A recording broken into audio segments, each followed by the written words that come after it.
Hello and welcome back to ThoughtBat. Today's video is a quick follow-up to the previous essay titled Why Utilitarianism is Wrong, in order to respond to a few objections and tie up some loose ends.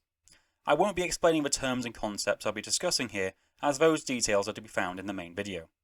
Consider this video an accessory to the larger body of work already published.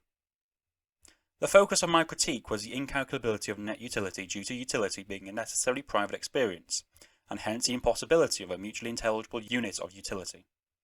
But some viewers, usually utilitarians themselves, seem to deny that this is a fatal problem for the ethical framework, or reason enough to dismiss it. One of the responses is that we can rely on intuition, which fails because any answer to any dilemma is therefore derived from arbitrary gut feeling and not a utility calculation, and there's no way for utilitarians with differing intuitions to come to a conclusion about the right course of action. For further explanation on the rejection of intuition, see the main video. Let me fully and clearly demonstrate the gravity of not being able to calculate net utility amongst a group of people. Firstly, we know net utility is incalculable because of the inability to draw cardinal data about an individual's experience of satisfaction or dissatisfaction. What do I mean by this? Well, there's three types of numerical data. There's nominal, ordinal, and cardinal. Nominal numbers are only used to name or identify objects. For example, the number on a football player's jersey is used to identify the player. Telephone numbers and zip codes are other examples.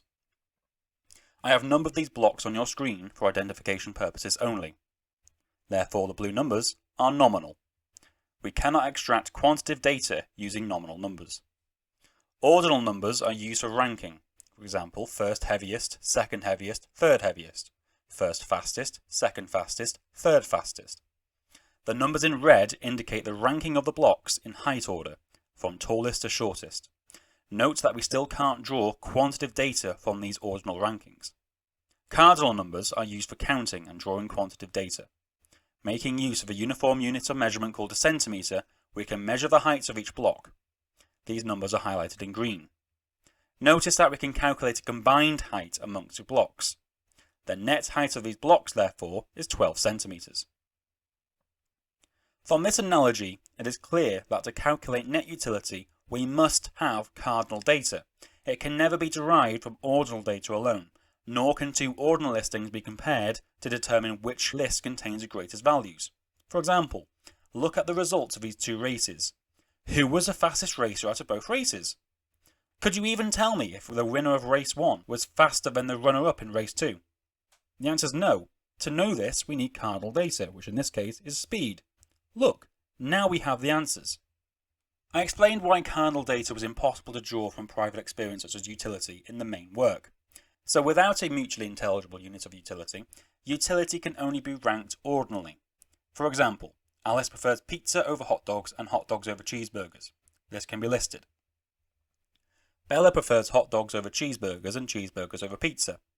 Now we have two lists of ordinal data. Suppose the two women must be given the same meal. Which outcome will maximise net utility? It might be tempting to say hot dogs, since they're Bella's favourite and Alice's second favourite.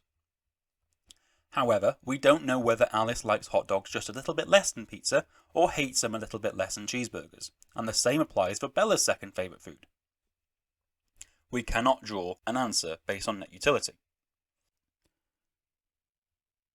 This may seem like a strange hypothetical, but this is the sort of analysis one must take when attempting to decide the moral outcome of any given dispute based on net utility. The outcome is going to be imposed on all concerned parties, especially when preferred outcomes between multiple parties are mutually exclusive. Compare now the simple value hierarchies amongst these three boys in a real-world scenario regarding whether or not the two should bully the one. Either the boys will bully the victim or they will not. Both outcomes cannot materialize simultaneously.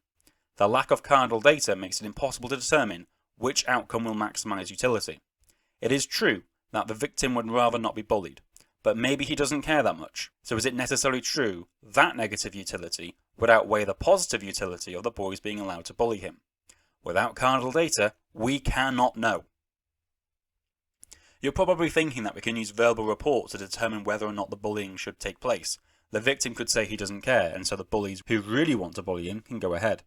But verbal communication is not indicative of a degree of utility experienced, nor our emotional reactions. People have higher or lower pain thresholds and react differently to painful or pleasurable stimuli. We still don't have cardinal data, therefore there's no answer to the problem.